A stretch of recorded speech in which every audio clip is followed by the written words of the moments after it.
A graça e a paz do Senhor. Amém, irmãos? Vamos abrir as nossas Bíblias no Evangelho de João, no capítulo 4.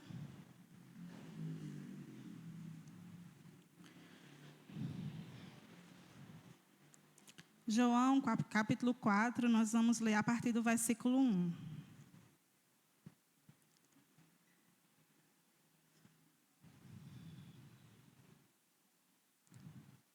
Amém?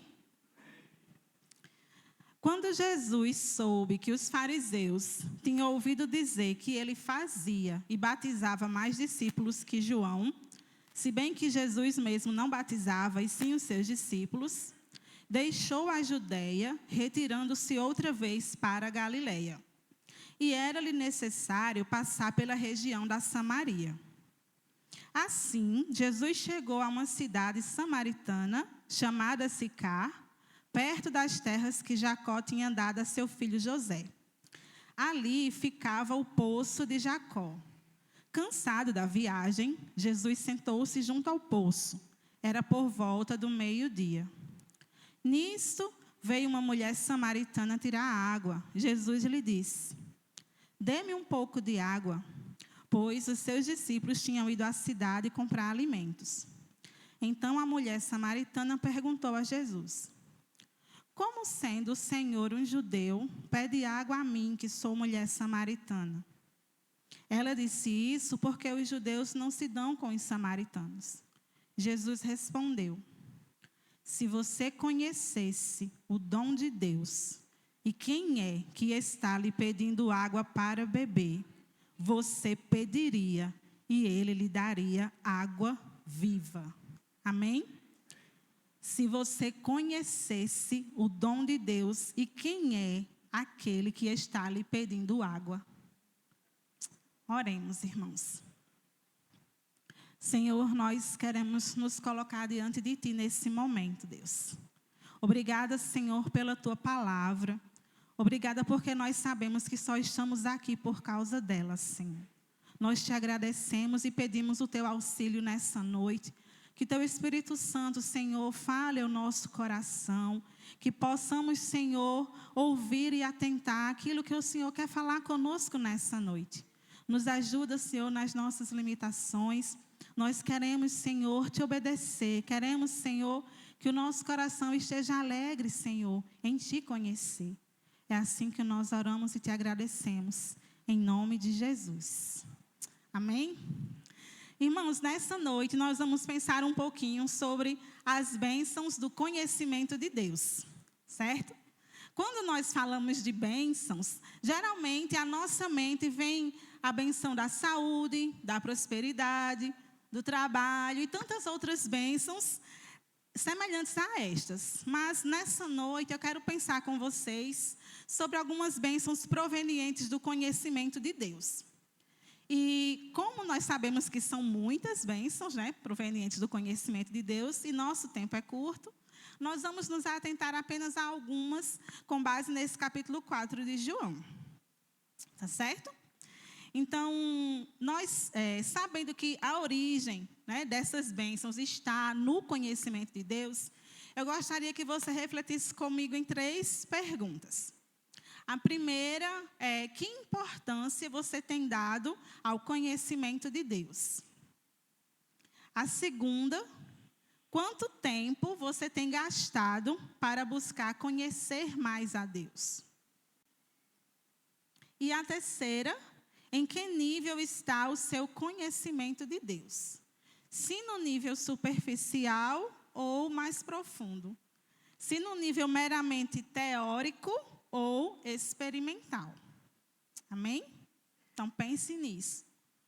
Nós sabemos que na nossa época, no nosso tempo, existe uma dificuldade muito grande com relação à busca pelo conhecimento de Deus no nosso cotidiano, no nosso dia a dia, por causa do excesso de informações que está disponível para nós. Por causa dos meios de comunicação, principalmente da internet, muitos criadores de conteúdo, eles se multiplicam aos montes. Então, existe conteúdo para todas as áreas que você imaginar. E cada vez mais nós nos tornamos consumidores desse conteúdo. E, infelizmente, grande parte dele, na maior parte desse conteúdo, não vai acrescentar nada na nossa vida espiritual. E acaba por atrapalhar realmente, né, nos desviando do foco daquilo que mais importa para a nossa vida. Mas existe um conteúdo, né, algo que foi escrito há muitos anos, que por décadas, né, foi vítima ou sofreu muitos ataques, mas mesmo assim foi preservado. Numa época que não havia impressora, não havia máquina de xerox e muito menos banco de dados em nuvem, né? Mas foi preservado e chegou até nós. E hoje é o livro mais traduzido, mais citado, mais publicado e que mais influência tem exercido em toda a história da humanidade. E vocês sabem de qual é o conteúdo, qual é o livro que eu estou falando, né? A Bíblia Sagrada. E qual é a importância desse livro? O que é que ele tem de tão especial? Simplesmente porque é por meio dele que o nosso Deus se revelou a nós. É por meio dele que nós podemos conhecer a Deus e conhecer a sua obra redentora. E esse conhecimento, ele vai trazer muitas bênçãos para a nossa vida. A primeira bênção que eu quero destacar é a bênção da salvação. Amém? Não há nada de mais importante ou mais precioso que nós possamos conseguir nessa vida que possa se comparar à salvação que nós recebemos gratuitamente por meio da fé em Jesus Cristo. E essa fé para a salvação, ela chega até nós através da palavra. Em Romanos 10 está escrito que a fé vem pelo ouvir e o ouvir pela palavra de Deus. Então, no texto que nós acabamos de ler, logo no início, no discurso de Jesus com a mulher samaritana, nós vemos que essa mulher não conhecia Jesus. Ela não sabia quem era Jesus. Ela demonstra isso claramente. O texto não diz se ela já tinha ouvido falar sobre ele. Mas o fato é que ela não o conhecia. E Jesus, ele faz menção disso mais de uma vez. No versículo 10 que nós lemos, diz assim: se você conhecesse o dom de Deus e quem é o que está lhe pedindo água, em outras palavras, Jesus está dizendo, se você soubesse quem eu sou. No versículo 22, caminha aí, no versículo 22, ele vai falar também isso com relação ao povo dela, ao povo samaritano. Jesus diz assim: vocês adoram o que não conhecem. Né? Então, esse era um grande problema para aquele povo. Eles não conheciam a Deus verdadeiramente. Mas Jesus decidiu passar por aquela região para resolver esse problema. E é por isso que é ele que toma a iniciativa, é ele quem inicia o diálogo, né? Diferente do que a gente observa no capítulo 3, no capítulo anterior, quando nós vemos Nicodemos, que era um mestre da lei, ele vai até Jesus em busca de respostas, porque ele tinha visto Jesus, tinha ouvido Jesus falar e tinha visto os seus milagres. Então, ele vai em busca de Jesus, diferente daquela mulher que encontra-se com Cristo sem ter planejado, num dia comum da sua vida, que ela estava no cotidiano fazendo aquilo que ela sempre faz. E sem ela menos esperar, numa ida ao poço, né, algo diferente aconteceu na sua vida. Então, Jesus, ele não foi ali por acaso, ele não estava naquele local por acaso. No versículo 4, diz que era-lhe necessário passar por Samaria. Então, isso não significa que só existia um caminho, né, para ir da Judeia até a Galileia. Haviam cerca de 3 estradas para se fazer esse percurso. Só que o caminho mais curto, o caminho mais rápido, era passando pela região da Samaria. E esse caminho era evitado pelos judeus. Nós sabemos porque os judeus não se davam com os samaritanos, como o próprio texto vai falar. Então, nisso, nós percebemos que fazia parte da missão de Cristo. Era necessário para Jesus passar por aquele lugar para levar a salvação àquele povo. Começando a partir daquela mulher, que nem sequer teve o seu nome mencionado, mas que recebeu do Senhor a maior bênção que ela poderia receber, que era a bênção da salvação da sua alma. Como a gente observa aqui no capítulo 3, no verso 16, veja comigo aí, João 3,16. Está escrito: porque Deus amou o mundo de tal maneira que Ele deu o seu Filho unigênito para que todo aquele que nele crê não pereça, mas tenha a vida eterna. Porque Deus enviou o seu Filho ao mundo, não para que condenasse o mundo, mas para que o mundo fosse salvo por ele. Quem nele crê não é condenado, mas o que não crê já está condenado, porque não crê no nome do unigênito Filho de Deus. Então, era necessário que conhecessem a Cristo para que eles fossem salvos. E quando Jesus fala, se ela conhecesse o dom de Deus, se ela conhecesse aquele que fala com ela, nos leva a pensar em nós, se de fato nós conhecemos a Deus verdadeiramente. Se nós temos experimentado esse conhecimento na nossa vida prática, né, no nosso dia a dia, no nosso cotidiano. Aquela mulher, ela não o conhecia, mas Jesus decide claramente se revelar a ela. No verso 25, veja aí o versículo 25, ela diz: eu sei que virá o Messias, chamado Cristo. Quando ele vier, nos anunciará todas as coisas. Então Jesus disse: eu sou o Messias, eu que estou falando contigo. Então, poucas vezes, irmãos, Jesus foi tão claro e direto numa conversa com alguém, né? Dessa forma. Muitas vezes a gente vê o povo fariseu querendo que ele dissesse que era o Messias, e ele não dizia, né? Ele deixava no ar, mas com aquela mulher ele foi bem direto, né? Ele falou porque ele viu a necessidade, ele viu que ela estava perdida em seus pecados e que o conhecimento de Deus dela estava obscurecido pela sua religião. Então, o resultado daquela conversa, o resultado desse diálogo, mudou a vida daquela mulher para sempre, porque a bênção da salvação chegou até ela. Assim como também um dia chegou até nós. Alguns mais cedo, ainda mais jovens, outros já com mais idade, né? Mas, para mim, esse é o testemunho mais lindo que nós podemos contar. O testemunho do dia em que o Senhor nos alcançou, né? Em que a salvação chegou até a nossa vida, em que o Senhor nos transformou. E nada pode se comparar a essa bênção, a esse presente maravilhoso. E no início da nossa caminhada cristã, a gente valoriza muito isso, né? A gente está muito alegre com isso, né? Como no começo de um casamento, né? A gente está muito feliz. Mas com o passar do tempo, a gente vai esquecendo um pouquinho a alegria dessa salvação, né? Como o irmão orou, para que o Senhor venha restaurar a alegria da salvação. Então, eu sugiro a você, vou deixar como uma tarefa de casa para os irmãos, certo? Em breve, você vai contar para alguém que ainda não conhece o testemunho da sua conversão.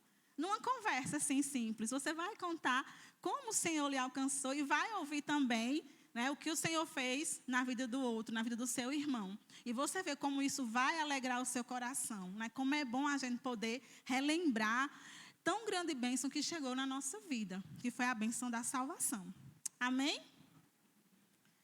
A segunda bênção proveniente do conhecimento de Deus é a bênção da transformação. Porque aquele que conhece a Deus verdadeiramente, ele tem a sua vida transformada. No versículo 16, veja comigo aí o verso 16, Jesus disse para a mulher: vá, chame o seu marido e volte aqui. Então, Jesus, ele tinha oferecido para ela uma água viva, da qual, se ela bebesse, ela não teria mais sede. E quando ela diz, me dê dessa água para que eu não precise, ela não tinha entendido ainda, mas ela diz, eu quero dessa água para que eu não volte aqui para buscar. Aí, de repente, do nada, Jesus faz, está certo, vá, chame o seu marido e volte. Né? Parece que ele está meio fora, né, do contexto. Mas ele fala isso justamente para chamar a atenção dela para o seu pecado. Ele faz isso para que ela possa ter a consciência do seu pecado. Aí no verso 17 ela diz, não tenho marido. Então Jesus lhe disse, você tem razão ao dizer que não tem marido, porque já teve 5, e esse que agora tem não é seu marido. Então aquela mulher já estava no 5º relacionamento. Ela já estava no 5º relacionamento. E provavelmente ela estava sofrendo as consequências disso, mas ela estava amortecida. Quando nós não conhecemos a Deus, nós vivemos assim, né, impelidos ou conduzidos pelo nosso pecado. O pecado habita em nós, mas não nos incomoda. Ele governa as nossas atitudes, as nossas escolhas. O apóstolo Paulo, ele vai retratar bem isso lá em Efésios, no capítulo 2.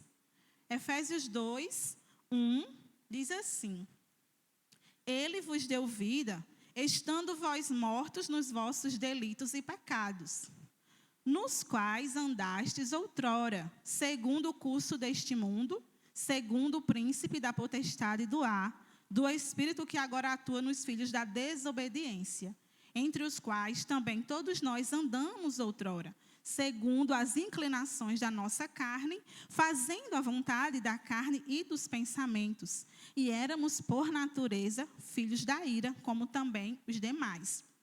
Paulo está falando aqui para judeus e para gentios.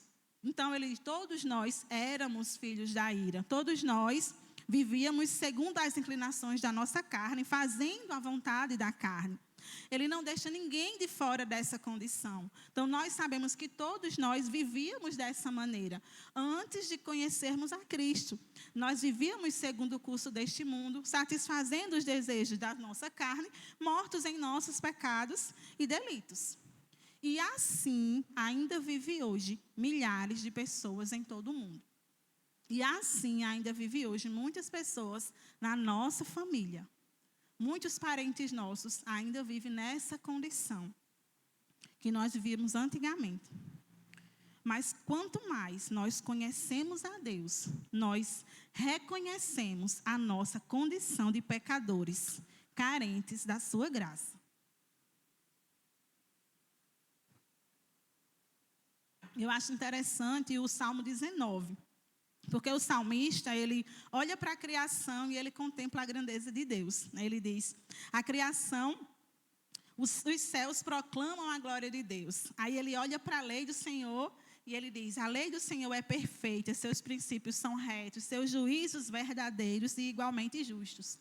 Aí no final ele olha para si e ele observa o quê? O seu pecado. E ele diz, quem há que possa discernir as suas próprias faltas? Absolve-me das que me são ocultas. Também da soberba guarda o teu servo, que ela não me domine. Então, ele olha para a criação e contempla a grandeza de Deus. Olha para a palavra de Deus e contempla a grandeza da palavra de Deus. E ele olha para si e ele pede perdão a Deus pelos pecados que ele não se lembra, né? Que estão ocultos. E pede perdão a Deus pelos pecados que ele sabe, né? No caso aqui, ele cita a soberba para que ela não o domine. Então, quando nós conhecemos a Deus, o pecado ele passa a nos incomodar. Né? Quando conhecemos a Deus, a nossa vida muda. Foi assim com a mulher samaritana e com outras pessoas que a gente observa na Escritura. Um bom exemplo disso é o exemplo de Zaqueu. Né? Que Zaqueu era um publicano, que era odiado pelo seu povo porque aceitou trabalhar para o Império Romano, né? E ainda cobrava mais do que deveria. Mas, num dia como outro qualquer, assim como aconteceu, né, com aquela mulher, Jesus decide passar por Jericó, como também decidiu passar pela Samaria. E Zaqueu, ele fica sabendo que Jesus ia passar ali, ele já tinha ouvido falar de Jesus, e na sua expectativa ele queria apenas ver, né? Satisfazer a sua curiosidade. Eu vou ver quem é Jesus. E para isso, por ser baixo, ele sobe na árvore para poder ver quem era Jesus quando Jesus fosse por ali passar. Mas quando Jesus passa, nada fica do mesmo jeito. Ninguém fica igual. E naquele dia, para a surpresa de Zaqueu, Jesus olha para ele e diz, Zaqueu, desce depressa. Ele chama Zaqueu pelo nome, manda que ele desça e diz, hoje eu vou ficar na sua casa. E para Zaqueu, aquilo foi um máximo, né? E depois daquele encontro, daquela conversa com Jesus, ele é transformado. Ele tem a sua vida mudada e ele demonstra isso, o seu arrependimento pelo seu pecado. Ele diz que ele vai fazer o que é certo. Então, da mesma forma, aconteceu conosco, meus irmãos. Nós não iríamos conseguir fazer isso por nós mesmos. O Senhor fez por nós. Ele mudou a nossa sorte. Ele nos fez povo seu, né? Jesus, ele mudou até o calendário da maior parte do mundo, né? O nosso tempo ele é dividido em antes e depois de Cristo. Né? A história da humanidade está dividida em antes e depois de Cristo. E a nossa história também. Né? A nossa história também está dividida assim. Somos um antes e depois de Cristo. Né? Você conhece, nós nos conhecemos, e aqueles que nós conhecemos mais de perto, a gente consegue identificar bem. Né? Eu olho para a Luciene e eu vejo Luciene antes e depois de Cristo. Né? E assim é com todos nós. Né? Às vezes a gente olha para alguém e não sabe. Por exemplo, eu posso olhar para Aldenberg e eu não sei como ele era antes. Né? E aí ele pode até me contar alguma coisa que vá me surpreender. Né? Dizer, nossa, você, né? Era assim. Né? Então, assim, Deus faz, né, Luana? Deus muda, Deus transforma. E a nossa vida é assim dividida. Né? Depois de Cristo, tudo mudou, porque Ele nos transformou. Essa é uma realidade prática na vida de todo cristão. Então, nós ganhamos nova direção, nós ganhamos um novo caminho. Nós estamos agora numa estrada que nos leva para a eternidade com Deus. E se alguém diz que conhece a Deus, que já tem Cristo no seu coração, mas vive na prática do pecado, ele engana-se a si mesmo. Né? Quantas pessoas não já responderam a um apelo feito num culto, por um momento de emoção, né? E foi à frente, confessou Jesus, mas depois de alguns dias não houve mudança nenhuma. A pessoa continuou com a mesma prática de vida. Né? Então, essa pessoa ela não conheceu a Deus verdadeiramente, porque o cristão genuíno ele precisa andar em novidade de vida. Como diz o apóstolo Paulo em Romanos, no capítulo 6, a partir do versículo 1, ele diz assim: que diremos então? Continuaremos no pecado para que a graça aumente ainda mais? De modo nenhum. Como viveremos ainda no pecado nós que já morremos para ele? Ou será que vocês ignoram que todos nós que fomos batizados em Cristo Jesus, fomos batizados na sua morte? Fomos sepultados com ele na morte pelo batismo, para que, como Cristo foi ressuscitado dentre os mortos pela glória do Pai, assim também nós andemos em novidade de vida. Então, como Cristo ressuscitou dos mortos pela glória do Pai, assim também nós devemos andar em novidade de vida. E simplesmente poder andar em novidade de vida é uma bênção proveniente do conhecimento de Deus. Porque o conhecimento de Deus nos traz a salvação, o conhecimento de Deus nos traz transformação de vida. Amém? Então, aquele que tem um encontro com Cristo, ele não é mais o mesmo. Jesus, ele é a fonte da água viva que sacia a nossa sede, que alimenta a nossa alma. Por isso, nós precisamos orar por aquelas pessoas que estão sempre conosco, no nosso meio, e ainda não tiveram esse encontro com Cristo. Especialmente muitos jovens, muitos adolescentes que cresceram na igreja, mas ainda não experimentaram esse encontro pessoal com o Senhor. Né? Que nós possamos orar para que eles possam sair do conhecimento meramente teórico e possam experimentar as maravilhas do Senhor nas suas vidas. Amém? Para que eles possam experimentar também a bênção da verdadeira adoração. E aqui a gente chega na terceira bênção, que é a bênção da verdadeira adoração. Os que conhecem a Deus sabem como adorá-lo. Capítulo 4 de João, versículo 20. Veja comigo aí o verso 20.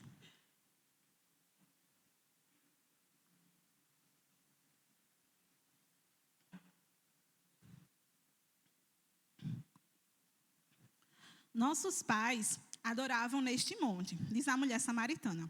Mas vocês dizem que em Jerusalém é o lugar que se deve adorar. Jesus respondeu: mulher, acredite no que eu digo. Vem a hora em que nem neste monte, nem em Jerusalém vocês adorarão o Pai. Vocês adoram o que não conhecem. Nós adoramos o que conhecemos, porque a salvação vem dos judeus. Mas vem a hora, e já chegou, em que os verdadeiros adoradores adorarão o Pai em espírito e em verdade. Porque são esses que o Pai procura para seus adoradores. Deus é espírito. e é necessário que os seus adoradores o adorem em espírito e em verdade. Uma das muitas divergências teológicas que existia entre os judeus e os samaritanos estava justamente no local destinado à adoração. Então, os samaritanos, eles adotavam somente o Pentateuco como sua escritura. Então, era só os 5 primeiros livros e eles rejeitavam todo o resto. E assim, eles também rejeitavam a autoridade do templo em Jerusalém. E eles construíram seu próprio templo no Monte Gerizim, por volta do século IV a.C. E ali eles adoravam a Deus seguindo os rituais da lei de Moisés. Esse templo, ele posteriormente foi destruído, mas eles continuavam adorando no monte. E é importante a gente saber que os samaritanos, eles eram um povo misturado, porque na época em que houve a divisão do reino de Israel, depois da morte de Salomão, do rei Salomão, 10 tribos seguiram Jeroboão primeiro, formando o reino do norte, que era o reino de Israel. Então, esse reino ele durou 209 anos e teve 19 reis, dos quais nenhum andou com Deus. E quando o rei não andava com Deus, o povo seguia pelo mesmo caminho. Então, o juízo de Deus veio sobre eles. Em 722 a.C., o reino do norte foi levado cativo pela Assíria, e Sargão II ele deportou os israelitas de posses, e ele povoou a terra com estrangeiros. Então, ele levou os israelitas de posse, espalhou por outros lugares, e ele trouxe estrangeiros para habitar na terra. E esses estrangeiros se casaram com os israelitas que tinham, os sobreviventes que ficaram no lugar. Então, isso formou um povo que era racialmente misturado e religiosamente sincrético. Então, quando o reino do sul, Judá, volta do cativeiro, os samaritanos tentaram fazer aliança com eles, mas eles foram rejeitados. Os judeus rejeitaram eles principalmente por causa da apostasia religiosa deles. Então, essa rivalidade dali para frente, ela só aumentou com o passar do tempo, e aí chegou na época em que Jesus estava. Então, os judeus não se relacionavam de forma alguma com os samaritanos. Mas a vinda de Jesus, ela inaugurou um novo tempo, onde a adoração, ela mudaria completamente a sua maneira de ser. Então, aquilo que era feito antigamente, que o povo conhecia como Deus havia ensinado, mudou a partir da volta de Cristo. E Jesus, da vinda de Cristo. Jesus ele vai mencionar isso justamente nesse diálogo com a mulher samaritana. No versículo 23, ele disse: mas vem a hora, e já chegou, em que os verdadeiros adoradores adorarão o Pai em espírito e em verdade, porque são esses que o Pai procura para seus adoradores. Deus é espírito, e é necessário que os seus adoradores o adorem em espírito e em verdade. Então, para aquele povo, essa era uma mudança muito radical. A adoração a Deus ela não seria mais específica numa cidade, como Jerusalém, num lugar como o Templo de Jerusalém. E naquela época, eles ainda não tinham ciência da obra que o Espírito Santo iria fazer quando Jesus subisse aos céus. Então, a bênção da verdadeira adoração ela é restrita para aqueles que passaram pelo novo nascimento, que foram regenerados pelo Espírito Santo. Então, só quem nasceu de novo consegue adorar a Deus verdadeiramente e em espírito e em verdade.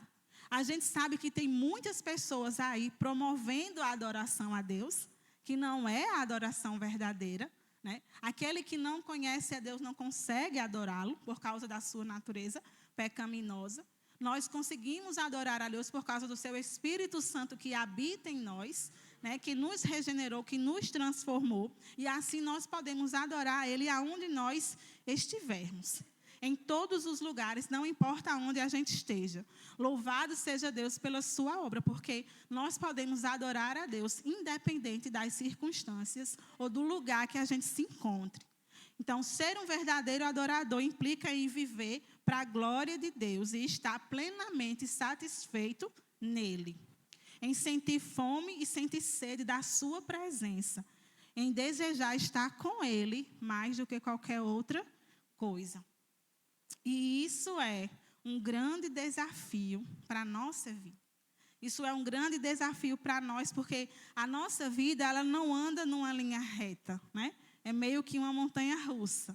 Né? A gente vive altos e baixos. E, às vezes, as circunstâncias, elas representam um grande desafio, porque elas desviam o nosso olhar para as coisas, para aquilo que a gente não tem, para aquilo que está nos faltando, né? E a gente não consegue enxergar mais a Deus como a gente deveria. Né? Nós ficamos com o foco fora do foco, né? Na verdade. E nós deixamos de adorar ao Senhor. E para exemplificar isso, eu gostaria de compartilhar um breve testemunho com vocês. Né? Resumidamente falando, eu gostaria de compartilhar esse testemunho com vocês. Como está perto do Dia das Mães, né?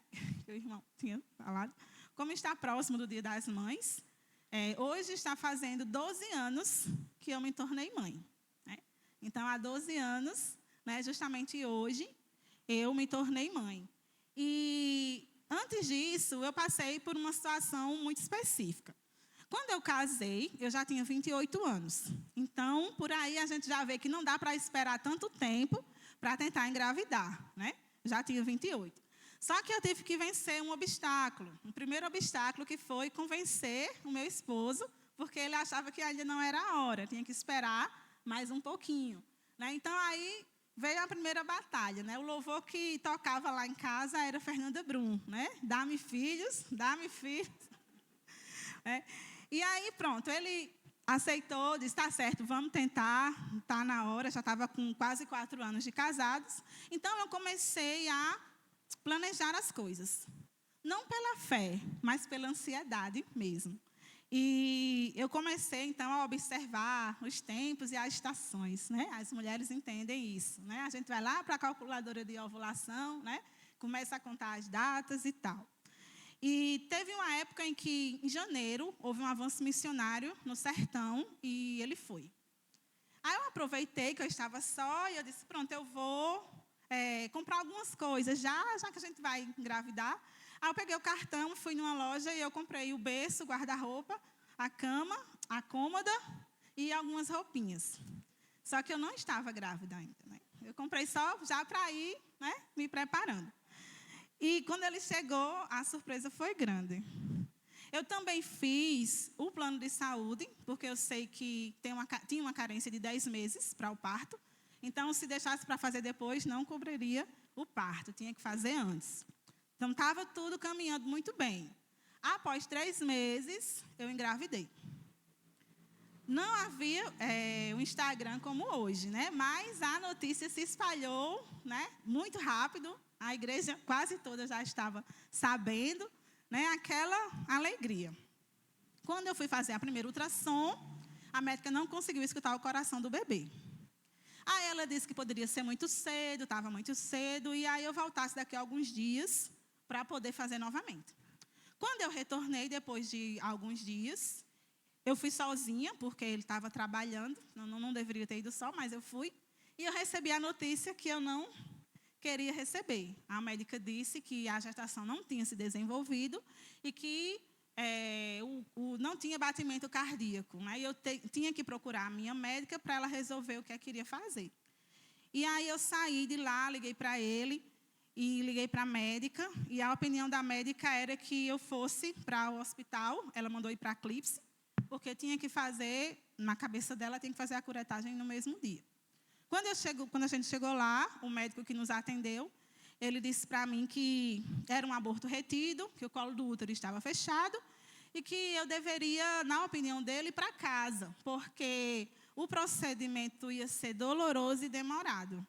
Aí ele disse, olha, vai ser induzido por medicação, então é melhor você ir para casa e esperar o organismo expulsar naturalmente. Aí você volta. Aí, quando falou doloroso, já... Né? Fiquei com a opinião dele. Digo, não, então, a gente foi para casa e eu estava, assim, arrasada, porque era como se o chão tivesse, né, saído dos meus pés. E eu estava com 2 opiniões diferentes. Então, a minha cunhada, ela conseguiu uma consulta com o médico dela e eu fui, né, rápido. E aí, quando eu cheguei lá, a opinião dele era a mesma, do outro médico. Ele disse, olha, é melhor para você esperar em casa, né, o organismo expulsar naturalmente. Não se preocupe, porque não passa mais do que 30 dias. Quando ele disse 30 dias, meu Deus, 30 dias. Ele, mas não tem problema, você espera. Quando acontecer, ligue para mim, a gente vá para o hospital, que a gente resolve. E aí eu voltei para casa. E nesse tempo, era assim, um tempo difícil, né? Tempo da gente orava muito, pedia a Deus um milagre, mas tinha que seguir a vida. E aí eu voltei a trabalhar, voltei a ir para a igreja, e esperando acontecer, não sabia em que hora, em que dia.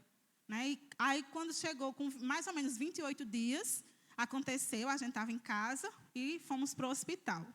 Ele foi verificar se precisava da curetagem e disse que precisava. Né? No caso, não tinha saído tudo. Aí, lembra que eu falei do plano de saúde? Pronto. Estava muito cedo ainda, tinha uma carência que a gente não sabia. Né? O plano não cobria o procedimento. E aí, diante de tanta angústia, a gente teve que perguntar ao médico quanto seria o valor dele, quanto ia ser o valor da anestesista, quanto ia ser o valor do hospital. E eu entrei extremamente preocupada, né, na sala para fazer o procedimento. E quando eu voltei para o quarto, Wanderley tinha dito que falou novamente com a atendente, que ela ligou novamente para o plano e que o que tinha sido negado, eles tinham autorizado. E a gente agradeceu muito a Deus, porque a gente não precisou pagar nada. Né? O plano negou porque estava fora da carência, mas depois autorizou. Né? E a gente vê a graça de Deus, o cuidado de Deus com a nossa vida. Então, depois disso, quando o médico liberou, eu continuei do mesmo jeito, né? Na expectativa. E isso atrapalhou extremamente a minha vida, porque com o passar do tempo, com a demora em acontecer, eu comecei a só observar isso. Então, eu só olhava para isso, eu só via isso, e parecia que brotavam mulheres grávidas na minha frente. Né? Toda esquina tinha uma. E isso era como se fosse, né, algo doloroso, né, para mim. E o tempo foi passando e eu fiquei sem vontade de ir para a igreja. Né? Eu ia para a igreja, eu trabalhava nas equipes que eu tinha de trabalho, mas eu estava sem amor, sem vida. Né? Eu estava completamente desanimada. E teve uma quarta-feira, né? Numa quarta-feira, num culto de oração, a gente estava indo para o culto e, no meio do caminho, eu disse, eu não quero ir para a igreja hoje, eu não estou com vontade de ir para o culto. E aí ele falou assim, então não vá, já que você não quer ir, não vá. Aí, na mesma hora, eu pensei, não, já que eu não quero ir, é que eu tenho que ir. Né? Estou sem vontade de ir, eu devo ir. Aí a gente foi. Fui à força. Quando a gente chegou, teve o louvor. Aí, na hora da pregação, a pessoa que ia pregar, antes de ela começar a pregar, ela disse o seguinte, que durante o momento de louvor, Deus tinha mostrado para ela que pessoas tinham entrado na igreja arrastadas, à força, e que ela precisava fazer uma oração por essas pessoas, e chamou as pessoas à frente. Eu não gosto de ir à frente, para nada. Né? Se eu tiver que me oferecer para estar na frente de alguma coisa, né, para falar, eu não me ofereço, né, porque é difícil para mim. Mas eu não tinha como não ir, porque foi muito específico. Né? Ia ser uma desobediência a Deus muito grande. E eu fui. E no momento da oração, veio uma irmã orar por mim, e parecia que ela estava na minha mente aquele tempo todo, né, aquele ano. E tudo que ela falou era Deus falando ao meu coração, especificamente a respeito daquela situação. E tratando comigo nos mínimos detalhes. E durante a oração, eu lembrei de um filme. Deus me trouxe à memória um filme, uma cena do filme, O Som do Coração. E nesse filme, o menino foge do orfanato para procurar os pais. E no meio dessa busca, alguém pergunta para ele, o que é que você mais queria na sua vida? O que é que você mais queria que acontecesse na sua vida? Aí o menino diz, eu queria ser achado, eu queria ser encontrado. E naquela mesma hora Deus estava me dizendo, eu lhe achei. Eu lhe encontrei no meio de uma multidão de milhares de pessoas. E eu te escolhi e eu te salvei. E eu sou suficiente na sua vida. E naquele momento era um misto de alegria, de gratidão ao Senhor e de arrependimento por tudo que eu estava vivendo. E como num passe de mágica, toda angústia que eu vinha sentindo há meses desapareceu na mesma hora. Vocês creem no poder da oração? Vocês creem que Deus opera milagres? Então, no mesmo momento, eu não sentia mais angústia nenhuma. Eu estava feliz, como no dia da minha conversão, alegre no Senhor. E no dia seguinte, eu era outra pessoa. Não importava mais.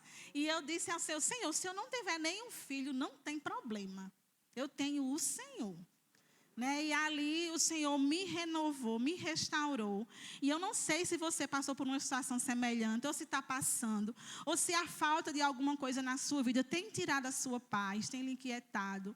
Que você possa orar ao Senhor e pedir a Ele que transforme essa angústia em alegria, essa ansiedade em fé. E o Senhor, Ele pode operar na sua vida.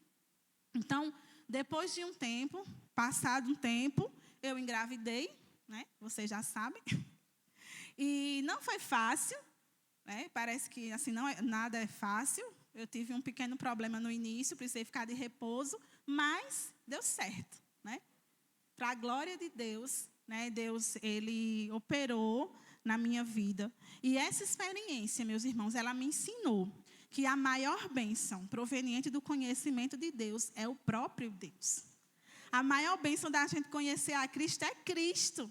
É ter Ele no nosso coração, na nossa vida. É poder contar com Ele sempre. É sentir a presença dEle no momento do louvor aqui. No momento da pregação. No momento da oração. Essa é uma bênção tão grande. A maior bênção proveniente do conhecimento de Cristo é o próprio Cristo na nossa vida. E isso a gente não pode perder isso, ninguém pode tirar de nós. A palavra diz que aqueles que o Pai entregou a Cristo, Ele de maneira nenhuma lançará fora. Estamos seguros nas mãos do Senhor. Então, que nós sejamos gratos a Deus por tantas bênçãos que Ele tem derramado na nossa vida. Que nessa noite, a gente só mencionou 3. A salvação, a transformação da nossa vida e a verdadeira adoração. Amém? Que o Senhor continue nos abençoando. Pastor.